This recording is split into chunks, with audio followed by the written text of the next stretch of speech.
ആദ്യം മുഖത്ത് മിനുക്കെഴുത്തെഴുതി, പിന്നെ കാലിൽ കാൽച്ചിലമ്പും പറ്റും പടകവും കെട്ടി. അരയിൽ അരയടയും കൈകളിൽ വളകളും തണ്ടയും ചൂടകവും ഉറപ്പിച്ചു. മാറത്ത് 7 നിറയും തലയിൽ തലപ്പാളിയും മിന്നിപ്പട്ടവും കെട്ടിയതോടെ ഭക്തരുടെ ഇഷ്ടദൈവമായ കരിവില്ലിയായി മാറുകയാണ് യദുകൃഷ്ണൻ എന്ന 12കാരൻ.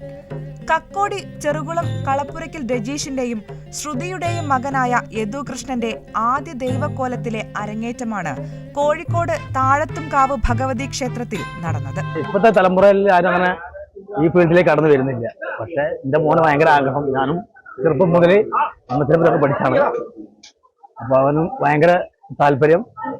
ഇപ്രാവശ്യം അവനെ ഭഗവാന്റെ കൂടെ താഴത്തങ്കാവ് ശ്രീ ഭഗവതി ക്ഷേത്രത്തിൽ ഇവിടെ തന്നെ ഞാനും കെട്ടിയടിയത്.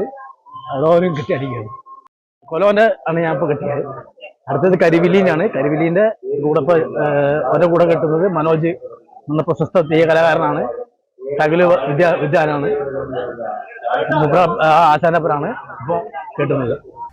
വേഷപ്പകർച്ചയോടെ കാവിന്റെ തിരുമുറ്റത്തേക്ക് കോലധാരി എത്തിയതോടെ അരിയെറിഞ്ഞും അമ്പും വില്ലും കൈമാറിയും കാവിലെ കാരണവന്മാർ വരവേറ്റു. പിന്നെ ചെണ്ടയിൽ നിന്നും ദ്രുതതാളം മുഴങ്ങിയതോടെ ആട്ടം മുറുകി. തെയ്യം കലാകാരനായ അച്ഛന്റെ ദൈവക്കോലങ്ങൾ കണ്ടാണ് യദുകൃഷ്ണൻ ഇതിലേക്ക് ആകർഷിക്കപ്പെട്ടത്. നേരത്തെ തന്നെ അച്ഛനിൽ നിന്നും മറ്റ് ഗുരുസ്ഥാനീയരിൽ നിന്നും തെയ്യാട്ടത്തിന്റെ ബാലപാഠങ്ങൾ പഠിച്ചിരുന്നു ഈ 12കാരൻ. മലബാർ ക്രിസ്ത്യൻ കോളേജ് ഹയർ സെക്കൻഡറിയിൽ 8ാം ക്ലാസ് വിദ്യാർത്ഥിയായ യദുകൃഷ്ണന്റെ ദൈവക്കോലത്തിൽ നിന്ന് അനുഗ്രഹം വാങ്ങാൻ നിരവധി ഭക്തരാണ് കാവിന്റെ തിരുമുറ്റത്ത് എത്തിയത്. ETV ഭാരത്, കോഴിക്കോട്.